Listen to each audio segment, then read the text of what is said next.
Welcome to story की दुनिया channel और ये है रीबॉर्न इन विलनस बॉडी स्टोरी। अगर स्टोरी पसंद आए तो लाइक कमेंट शेयर और सब्सक्राइब ज़रूर करें। तभी उसका एक गाल दूसरी ओर झुक गया क्योंकि अमूल्य जोर से अपने हाथ की मुट्ठी बांधती है और सीधा उसके जबड़े पर मारती है। अभी पीली कुछ और करता उससे पहले अमूल्य एक और बार उसके जबड़े पर मारती है, फिर एक और बार, फिर एक और बार, और पांचवी बार वह जमीन से थोड़ा ऊपर उठकर उसके जबड़े पर मारती है, जिसके कारण पीला सीधा नीचे फर्श पर मुंह के बल गिर गया। पीली के फर्श पर नीचे गिरते ही अमूल्य घुटनों के बल बैठकर पीली के गाल को थपथपाते हुए बोली, आज तुम्हारा भाई नीली और तुम्हारा बॉस बच गया, लेकिन मैंने तुम्हारे लोगों को बेरहमी से मार दिया क्योंकि वह लोग चुपके से बिल्डिंग पर चढ़कर हमारे ऑफिसर्स को मारना चाहते थे। अमूल्य यह सब बात बड़े ही भयानक तरीके से बोल रही थी, जिसके कारण पीली का डर के मारे हालत खराब हो गया और यहाँ तक कि दानिश का भी चेहरा दर्द से कपक पा रहा था। अभी अमूल्य इसके आगे कुछ बोलती उससे पहले ही वहां पर शैडो की चीख गूंजी आया। तो अमूल्य तुरंत अपने सर को पीछे घुमाकर देखती है तो शॉक हो जाती है क्योंकि शैडो के कंधे पर एक गोली लग चुका था, जिसे देखकर वह जोर से चिल्लाई, विनी। वही दानिश डर के मारे अमूल्य के चेहरे को देखता है जो कि पूरा गुस्से से लाल हो चुका था और उसका वो हाथ थरथराने लगा जिस हाथ से उसने अमूल्य पर गोली चलाया था, लेकिन गोली जाकर शैडो के कंधे पर लगा। उसने गोली ये सोचकर चलाया था कि अगर वह अमूल्य को पीछे से गोली मार देगा तो वह इतने सारे आर्मी ऑफिसर पर काबू पा लेगा, लेकिन उसके उलट अमूल्य को बचाने के लिए शैडो उसके सामने आ गई और गोली अमूल्य के बदले शैडो के कंधे पर लग गया, जिसे देखकर वह पूरी तरह डर के मारे पसीने से लटपट हो चुका था। तभी शैडो एकदम से नीचे की ओर गिरने लगी, जिसे देखकर अमूल्य तुरंत खड़ा होकर उसके कमर को पकड़ते हुए चिल्लाई, विनीनो, होश में रहो प्लीज। वही विनी नाम सुनकर वायु जहां पर खड़ा था वहीं पर जम गया क्योंकि उसे अभी तक शक था कि शैडो कोई और नहीं विनी ही है, लेकिन आज अमूल्य के मुंह से विनी सुनकर वो कंफर्म हो गया कि शैडो कोई और विनी ही है। और उस पर से विनी को गोली लग चुका था, जिसके कारण उसे समझ नहीं आ रहा था कि वह क्या करे, क्योंकि विनी में उसका जान बसता था। वही आर्यन का दिल जोर जोर से धड़कने लगा, जैसे उसे अभी हार्ट अटैक आ जाएगा, क्योंकि उसने कभी नहीं सोचा था कि विनी, जो कि हमेशा फ्लर्ट करती थी, यहाँ तक कि लोग उसे झल्ली कहते थे क्योंकि उसे सिर्फ मौज मस्ती करना पसंद था, वो उस लड़की को आज यहाँ एक अलग नया रूप में देखकर पूरी तरह हैरान हो गया, लेकिन उसका दिल डर के मारे बैठ रहा था क्योंकि विनी को गोली लग चुका था। तभी सबके कानों में अमूल्य की तेज आवाज गई, कॉल द डॉक्टर, और इन सारे रॉयल्स ग्रुप के मेंबर को पकड़ो, क्योंकि इन्हें इतनी आसानी से मौत नहीं मिल सकता। इनके वजह से आज मेरे 2 काबिल ऑफिसर का जान खतरे में है।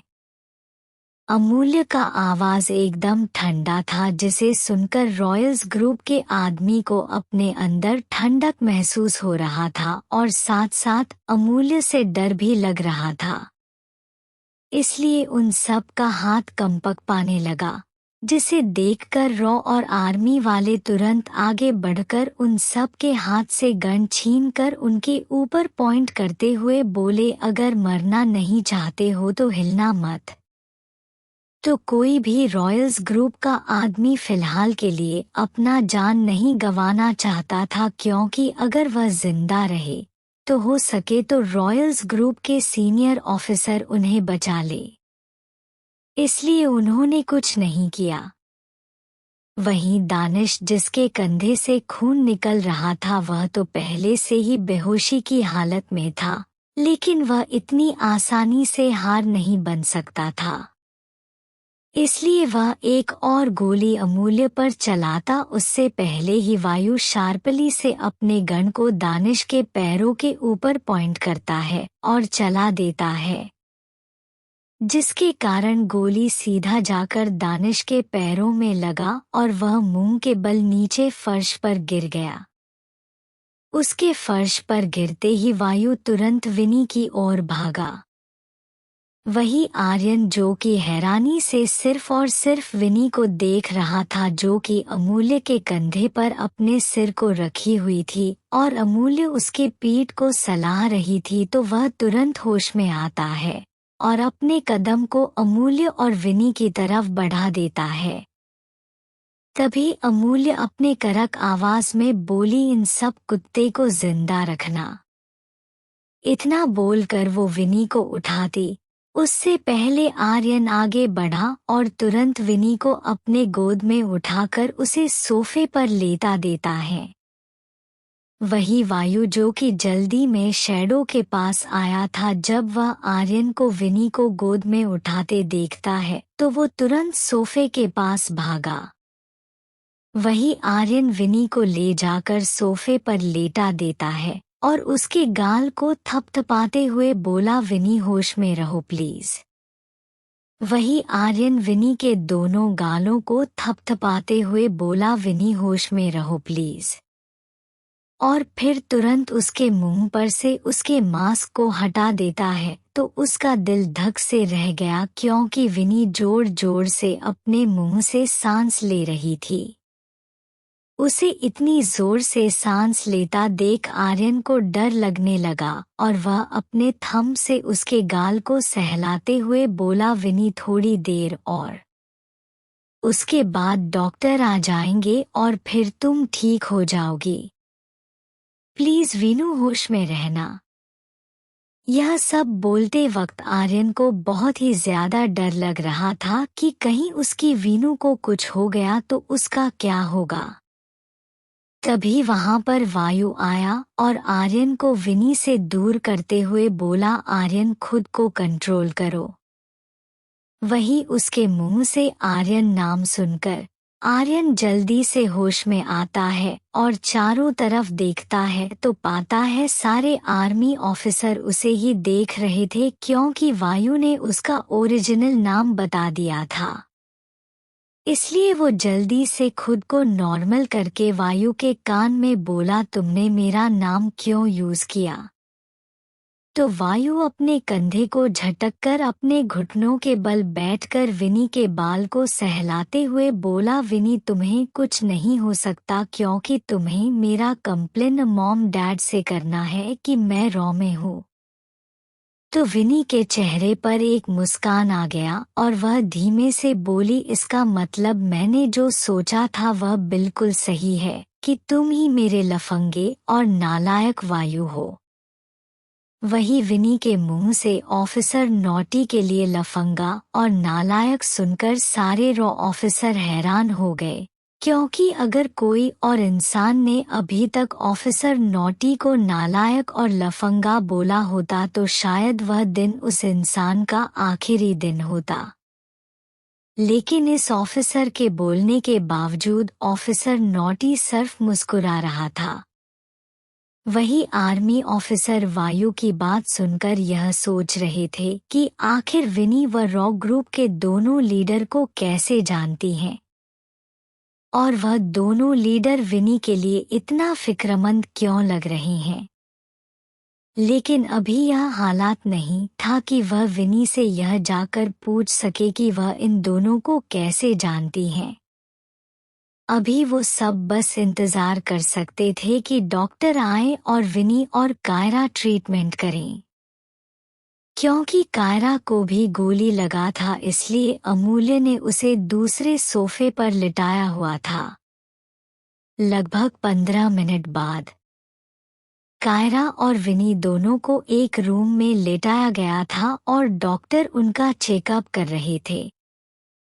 बाकी के सारे ऑफिसर उस कमरे से बाहर खड़े थे, सिवाय अमूल्य, वायु और आर्यन को छोड़कर, क्योंकि ये तीनों जबरदस्ती कायरा और विनी के साथ रहना चाहते थे। लगभग 15 मिनट बाद कायरा और विनी दोनों को एक रूम में लेटाया गया था और डॉक्टर उनका चेकअप कर रहे थे। बाकी के सारे ऑफिसर उस कमरे से बाहर खड़े थे, सिवाय अमूल्य, वायु और आर्यन को छोड़कर, क्योंकि ये तीनों जबरदस्ती कायरा और विनी के साथ रहना चाहते थे। तभी डॉक्टर उन तीनों की तरफ मुड़ते हुए बोले, प्लीज ऑफिसर्स, हमें कॉर्पोरेट करिए क्योंकि हम इन दोनों ऑफिसर का आपके सामने इलाज नहीं कर पाएंगे, क्योंकि हमें अकेले में ट्रीटमेंट करने का हैबिट है। तो अमूल्य एक नज़र डॉक्टर के चेहरे को देखती हैं, जिस पर बेप्सी साफ साफ दिखाई दे रहा था। इसलिए वह डॉक्टर से बोली, अगर हम यहाँ से चल जाए तो वह कितनी देर में होश में आ सकते हैं। तो डॉक्टर के डर के मारे हालत खराब हो गया, क्योंकि अभी तक उन्होंने गोली नहीं निकाला था और यह बताना मुश्किल था कि वह दोनों कब तक ठीक होंगे या फिर वह दोनों बच भी पाएंगे कि नहीं। तभी उस डॉक्टर के पीछे से एक लेडी डॉक्टर आगे आते हुए बोली, मिस अमूल्य, प्लीज आप हमें कुछ घंटे का टाइम दे दीजिए, उसके बाद आप यहाँ पर आकर रुक सकती हैं, और साथ साथ आपके यह दोनों बॉडीगार्ड भी।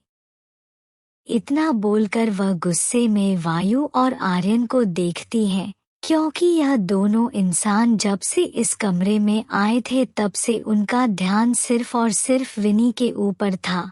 इन दोनों ने एक नज़र भी कायरा को नहीं देखा, जिस वजह से वह लेडी डॉक्टर को लग रहा था कि इन दोनों ऑफिसर को सिर्फ विनी के ठीक होने से मतलब है, कायरा से नहीं। वही आर्यन और वायु, जो कि अपने चिल जैसे नज़रों को विनी के ऊपर बनाए हुए थे, उन्हें देखकर कोई भी कह सकता था कि उन दोनों को सिर्फ और सिर्फ विनी को बचाना है। लेकिन वह दोनों ही जानते थे कि उन दोनों को कायरा का भी फिक्र था, क्योंकि कायरा एक होनेस्ट, स्ट्रांग और इंटेलिजेंस ऑफिसर थी, जिसे वह दोनों मरता नहीं देख सकते थे। लेकिन उन दोनों का नेचर ही ऐसा था कि वह कभी भी अपने फिक्र को किसी के लिए नहीं दिखा पाते हैं, सिर्फ अपनों को छोड़कर। और विनी वायु की बहन थी, तो आर्यन की गर्लफ्रेंड, जिसके वजह से वह दोनों पूरी तरह अपने ध्यान को विनी के ऊपर गड़ाए हुए थे। तभी उन दोनों के कानों में अमूल्य की आवाज़ गई, अभी हमें बाहर चलना चाहिए, क्योंकि अगर शायद हम यहाँ रहे तो डॉक्टर अच्छे से ट्रीटमेंट ना कर पाए। इतना बोलकर वह कमरे से बाहर निकल गई। वही वायु और आर्यन बाहर तो जाना नहीं चाहते थे, लेकिन अमूल्य ने उन दोनों को ऐसा बोला था जैसे वह कोई रिक्वेस्ट नहीं बल्कि ऑर्डर दी थी, इसलिए वो दोनों भी अमूल्य के पीछे पीछे बाहर निकल गए। बाहर आने के बाद वह दोनों देखते हैं कि सारे ऑफिसर वहां से चले गए हैं और अमूल्य अपने सर को दीवार पर सताए हुए खड़ी थी। तो आर्यन बोला, मिस अमूल्य, क्या आप ठीक हैं? तो अमूल्य अपनी नज़रों को उठाकर आर्यन की ओर देखती है, तो आर्यन हैरान हो जाता है, क्योंकि उन दोनों का आंख सेम टू सेम था। तभी अमूल्य बोली, तुम दोनों विनी को कैसे जानते हो? तो वायु और आर्यन दोनों ही शॉक होकर अमूल्य को देखने लगे, जो कि उनसे इतना बड़ा बात कैजुअली पूछ रही थी। वही जब अमूल्य उन दोनों को हैरान आंखों को देखती हैं, तो बोलती है, क्या हुआ? क्या मैंने कुछ गलत पूछ लिया? तो वायु और आर्यन तुरंत खुद को नॉर्मल करते हैं और फिर वायु बोला, विनी से मेरा जिंदगी शुरू होता है। तो अमूल्य बोली, ओह। लेकिन उसके दोनों हाथ की मुठ्ठियां बंद हो गई, क्योंकि उसे वायु जाना पहचाना लग रहा था और उसे विनी के लिए इतना फिक्रमंद होते देख उससे अच्छा नहीं लगा। तभी वायु अपने बात को एक्सप्लेन करते हुए बोला, मतलब she is my little sister जिसमें मेरा जिंदगी बसता है। वही वायु के मुंह से विनी के लिए सिस्टर सुनकर अमूल्य को एक अलग ही खुशी महसूस हुआ और उसका मुठिया धीरे धीरे खुलने लगा। तभी वायु फिर से बोला, आपका बॉडी से ब्लड का बदबू आ रहा है, आपको एक बार जाकर फ्रेश हो जाना चाहिए। तब जाकर अमूल्य को ध्यान आता है कि वह अभी भी खून में सनी हुई है, लेकिन उसका ब्लड अब सूख चुका था, फिर भी ब्लड का बदबू उसके शरीर में से ही निकल रहा था। इसलिए वह एक नज़र वायु को देखते हुए बोली, ओके ऑफिसर नॉटी। और फिर वह आर्यन की तरफ देखती है, जो कि नॉर्मल होकर उसे ही देख रहा था, तो वह बोली, मिस्टर आर्यन। तो आर्यन हैरान हो जाता है कि इस लड़की को उसका नाम कैसे पता चला। तभी उसे याद आता है कि थोड़ी देर पहले वायु ने ही उसे आर्यन कहकर पुकारा था, इसलिए वह फिर से वायु को घूरने लगा।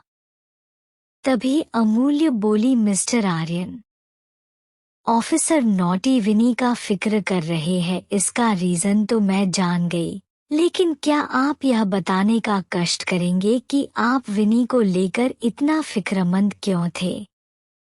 तो आर्यन अपने दोनों आंखों को अमूल्य के दोनों आंखों से मिलाता है और फिर से हैरान हो जाता है, क्योंकि ये लड़की उसके दोनों आंखों में बिल्कुल निडरता के साथ देख रही थी। तो वह गुस्से में बोला, शी इज माई जान, माई गर्लफ्रेंड। तो अमूल्य खांसने लगी, उहू हू हू। तो आर्यन बोला, क्या आप ठीक है? तो अमूल्य आर्यन की ओर बेचारा भरी नजरों से देखते हुए बोली, ओ इसका मतलब आप ही विनी के प्यार हो, आप ही विनी के दीवाने हो। तो आर्यन अमूल्य को अजीब नजरों से देखने लगा। तो अमूल्य आगे बोली, अभी नहीं समझ में आएगा, बस शादी हो जाने दीजिए, उसके बाद आपको पता चलेगा कि आपने किस आफत को अपने गले में लटका लिया है। तो वायु उसे गुस्से में देखने लगा, क्योंकि उसके सामने ही ये लड़की उसकी बहन को आफत वाली लड़की बोल रही थी। तभी अमूल्य फिर से बोली, खैर ये सब छोड़िए, मुझे अभी जाना होगा क्योंकि मुझे फ्रेश होना है। उसके बात पर आर्यन कुछ बोलने को हुआ कि उससे पहले ही अमूल्य पीछे की ओर मुड़ी और थर्ड फ्लोर पर जाने लगी, जिससे आर्यन का बात उसके मुंह में ही रह गया, जिसे देखकर वायु मुस्कुराते हुए बोला, that girl is awesome for you. वह लड़की बिल्कुल तुम्हारे लिए परफेक्ट है, जो कि तुम्हारी बात तक नहीं सुनती। अगर उसके जगह पर कोई और रहता तो तुम उसे अपने आंखों से ही डरा देते। हाँ हाँ हाँ। वायु की बात पर आर्यन गुस्से में टमटमा गया, जिसे देखकर वायु फिर से हंसते हुए बोला, हाँ हाँ, तेरे गुस्से चेहरे को देखकर मेरा दिन बन गया। इतना बोलकर वह भी वहां से जाने लगा। तभी पीछे से आर्यन बोला, क्या तुम्हें नहीं फर्क पड़ता कि विनी मेरी गर्लफ्रेंड है? इतना बोलकर वह भी वहां से जाने लगा। तभी पीछे से आर्यन बोला, क्या तुम्हें नहीं फर्क पड़ता कि विनी मेरी गर्लफ्रेंड है? तो वायु के कदम ठहर गए और उसके दोनों हाथों की मुठ्ठियां गुस्से में कस गई, लेकिन वह कुछ नहीं बोला। तो आर्यन फिर से बोला, स्पीक। तो वायु बिना पीछे मुड़े बोला, अभी तक तुमने सिर्फ कहा है कि विनी तुम्हारी गर्लफ्रेंड है, लेकिन विनी ने अभी तक मुझे अपने बॉयफ्रेंड से नहीं मिलाया है।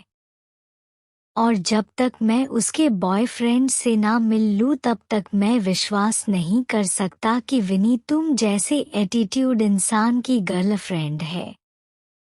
इतना बोलकर वो मुस्कुराते मुस्कुराते वहां से चला गया। उसके जाने के बाद आर्यन अपने हाथ को दीवार पर मारते हुए बोला, शीट, यह दोनों भाई बहन खुद को क्या कहीं के प्रधानमंत्री समझते हैं। अरे जब देखो तब यह दोनों मेरा बेइज्जती करते रहते हैं।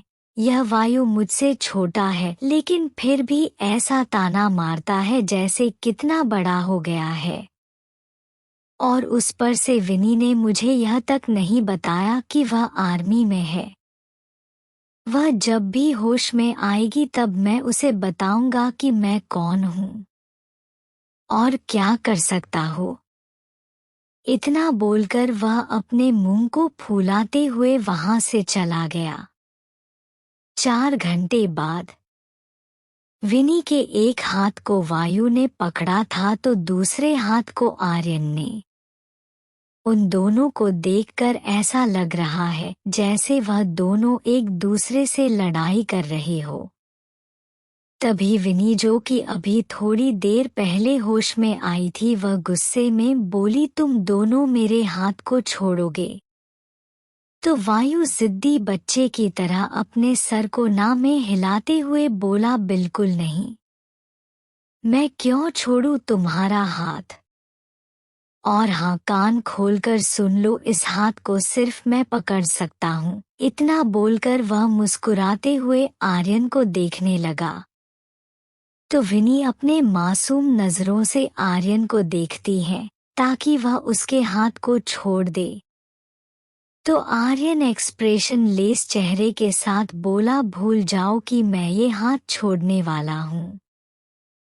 तो विनी का दिमाग खराब हो गया, क्योंकि अगर उसका हाथ नहीं छूटा तो वह इसी तरह बिस्तर पर लेटी रहेगी और वह अमूल्य से नहीं मिल पाएगी। अगर वह अमूल्य से नहीं मिली तो वो उससे कैसे जानेगी कि वह जानती है कि नहीं कि आर्यन उसका बड़ा भाई है। इसलिए वह अपने आंखों में नमी लाते हुए वायु की ओर देखकर बोली, वी आई मिस यू। तो वायु बोला, लेकिन मैंने तुझे मिस नहीं किया, बस तू एक बार तो पूरी तरह ठीक हो जा, उसके बाद मैं तुम्हें बताता हूँ कि मुझसे इतना बड़ा झूठ बोलने का नतीजा क्या होता है। तो विनी अपने आंखों को टिमटिमाते हुए बोली, तुम अपनी छोटी सी गुड़िया पर हाथ उठाओगे? बोलो ना, हाँ बोलो ना। इतना बोलकर वह हिचकी लेने लगी। तो वायु जल्दी से उसके हाथ को छोड़कर उसके बाल को सहलाते हुए बोला, बिल्कुल नहीं। मैं भला अपने गुड़िया पर क्यों हाथ उठाऊंगा? तो विनी उसके गले लग गई और सिसकने लगी। वही आर्यन विनी के दूसरे हाथ को पकड़कर विनी के एक्टिंग को देख रहा था, जो कि बॉलीवुड फिल्म के स्टार से भी अच्छा था। और वह इम्प्रेस होते हुए खुद से बोला, इसके एक्टिंग से बचकर रहना पड़ेगा मुझे। तभी विनी धीमे से बोली, भी मैंने मॉम से बात नहीं किया, वो चिंता में होगी। तो वायु बोला, डोंट वरी गुड़िया, मैं अभी मॉम से बात करके आता हूँ। इतना बोलकर वो उसके माथे पर किस करके कमरे से बाहर निकल गया। उसके जाने के बाद विनी एक लंबी सांस लेती है जैसे उसने कितना बड़ा टेस्ट पास कर लिया हो। तभी उसे अपने ऊपर आर्यन का घूरता हुआ नजर महसूस हुआ तो वह एकदम से हैरान होते हुए आर्यन को देखती है, जो कि उसे ही अपने सर्द नजरों से घूर रहा था। तो वह अटकते हुए बोली, आर्यन, तो तुम यहीं पर हो? तो आर्यन अपने एक उंगली को उसके गाल पर चलाते हुए बोला, हाँ बेबी, यहीं पर हो। आखिर मेरी बेबी को गोली लगा है और मैं कहीं और कैसे जा सकता हूँ? तो विनी अपना थूक निगलते हुए बोली, मैं ठीक हूँ और तुम रॉ ऑफिसर के लीडर हो। तुम्हें जाकर अपने ऑफिसर का ध्यान रखना चाहिए। तो आर्यन धीरे से अपने एक हाथ को उसके पेशेंट शर्ट के अंदर ले जाकर उसके पीठ को सहलाते हुए बोला, बेबी उसके लिए तुम्हारा भाई है न? तो विनी बोली, लेकिन वह तो मॉम से बात करने गया है। तभी उसे आर्यन का ठंडा हाथ अपने पीठ पर चलते हुए महसूस हुआ, जिसे महसूस करके वो जम गई। तो आर्यन उसके हाथ को छोड़कर अपने इंटेंस नजरों से उसके गुलाबी होठों को देखते हुए बोला, बेबी तुमने उस नालायक को अपने माथे को चूमने क्यों दिया? तो विनी हैरानी से बोली, आर्यन वो मेरा भाई है। तुम यह कैसी बहकी बहकी बातें कर रहे हो? तो आर्यन उसके लिप्स को अपनी एक उंगली से सहलाते हुए बोला, बेबी वो तुम्हारा भाई है, लेकिन मैं तुम्हारा फ्यूचर हस्बैंड हूँ, तो तुम्हें मुझ पर ज्यादा ध्यान देना चाहिए ना कि अपने भाई पर। तो विनी का आंखें गुस्से में लाल होने लगा। तभी आर्यन बोला, बेबी दूर रहो अपने भाई से, क्योंकि मुझे वो पसंद नहीं है। इतना बोलकर वह गुस्से में अपने होठ को विनी के मुलायम होंठ पर रखकर उसे चूमने लगता है। वही विनी को तो जैसे कुछ होश ही नहीं था, उसके कानों में बस आर्यन की यह गूंज रहा था कि दूर रहो अपने भाई से। इसलिए वह अपने हाथ को आर्यन के सीने पर रखती है और उसे पीछे की तरफ पुश कर देती है, जिससे आर्यन थोड़ा पीछे हो गया और वो गुस्से में कुछ करता उससे पहले ही उसका नजर विनी के लाल आंखों पर गया। तभी विनी चिल्लाते हुए बोली, मिस्टर आर्यन सिंघानिया, मैं यह बात तुमको पहले भी बहुत बार बता चुकी हूँ और आज फिर से बता रही हूँ कि मैं नालायक से दूर नहीं रह सकती। जान बसता है उसमें मेरा। तो आर्यन गुस्से में बोला, लेकिन तुम्हें सबसे ज्यादा अपने हस्बैंड से प्यार करना चाहिए ना कि अपने भाई से। आखिर मैं तुम्हारे साथ पूरा जिंदगी बिताने वाला हूँ और वायु तुम्हारा बस पास्ट बन के रह जाएगा। तो विनी चिल्लाते हुए बोली, तुम अभी मेरे लाइफ में आए हो, लेकिन वायु बचपन से मेरे साथ है, जब मैं पैदा भी नहीं हुई थी तब से। तुमने क्या कहा कि तुम मेरे फ्यूचर हो? और वायु मेरा पास, तो कान खोलकर सुन लो। ओ मेरा भाई है, जिस रिश्ते को कोई नहीं बदल सकता, और तुम मेरे फ्यूचर हो इस बात का कोई गारंटी नहीं है। तो आर्यन अपने सर्द आवाज में बोला, क्या कहा तुमने? तो विनी कुछ नहीं बोली। तो आर्यन गुस्से में बेड पर एक मुक्का मारते हुए बोला, तुम्हें मुझसे शादी करना ही होगा, तुम मेरा जुनून हो। तो विनी बोली, मैं तुमसे तब तक शादी नहीं करूंगी जब तक वायु हमारे रिश्ते को अप्रूवल नहीं दे देगा। इतना बोलकर वह अपने आँख को बंद कर लेती है। वही आर्यन के गुस्से के मारे सर का हरा नस दिखाई देने लगा और वह अपने गुस्से को कंट्रोल करने के लिए कमरे से बाहर निकल आया। और वह अपने गुस्से को कंट्रोल करने के लिए कमरे से बाहर निकल गया। कमरे से बाहर आने के बाद वह अपने पॉकेट से एक सिगरेट निकालकर मुंह में डालते हुए बोला, विनी मैं तुम्हें नहीं खो सकता। बचपन में मैंने अपनी बेबी डॉल अनामिका को खो दिया। मॉम कहती थी वो मेरे साथ घूमेगी, हंसेगी, खेलेगी, लेकिन ये सब होने से पहले ही वो गुम हो गई। अब मैं तुम्हें नहीं खो सकता। तभी उसके कंधे पर किसी ने हाथ रखा तो वह पीछे मुड़कर देखता है तो उसके सामने अनामिका अपने मास्क को लगाए हुए अपने एक हाथ को पॉकेट में डालकर खड़ी थी। उसे देखकर वह तुरंत अपने आंखों के नमी को छुपाने की कोशिश करने लगा, लेकिन उसके बावजूद उसके आंखों का नमी अनामिका से नहीं छुप पाया और वह बोली, मिस्टर आर्यन आप सिगरेट भी पीते हैं? तो आर्यन कुछ नहीं बोला क्योंकि उसका ध्यान पूरी तरह अनामिका के दोनों आंखों पर था। तो अनामिका बोली, क्या हुआ है कि इसका सहारा लेना पड़ रहा है? तभी आर्यन एक झटके में सिगरेट को नीचे फेंककर अपने कदमी को आगे बढ़ाकर अनामिका के गले में अपने दोनों बाजू को डालकर उसके गले लग पड़ा।